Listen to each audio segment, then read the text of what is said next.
交通事故的處理方式係街道意外難以完全避免。根據英國侵權法及道路交通法規的相關規定，行人在公共道路上因第三方車輛的全部或部分過錯而遭受人身傷害或經濟損失的，均有權依法提出賠償請求。交通事故的責任認定通常可分為以下三種情形：第一，事故完全由司機一方過錯造成，在此情況下，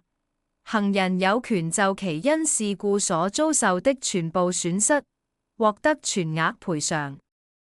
第二，行人與司機雙方對事故的發生均負有一定責任，在此情況下，行人仍可依法獲得賠償，但賠償金額將根據雙方責任比例作相應扣減。第三，該事故可能全部或部分由行人的自身行為所造成，在此類情況下，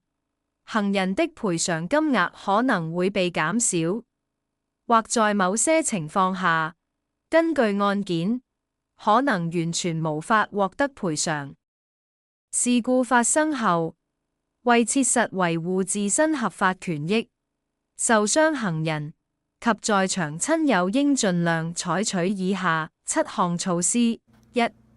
記錄涉事車輛的車牌號碼；二、保存到場警察的相關資訊及事故案件編號；三、獲取現場獨立證人的姓名及聯絡方式；四、留意事故現場周邊是否設有閉路電視；五、拍攝事故現場情況及車輛受損部位；六、及時就醫並妥善保存所有醫療記錄；七、盡早聯絡專業從事交通事故索賠的律師事務所，以獲取法律協助。此外，即使肇事司機未投保或在事故發生後逃走，行人仍可依法向英國機動車保險局申請人身傷害賠償。如對任何索賠事宜有疑問，歡迎與格瑞利律師樓聯絡諮詢。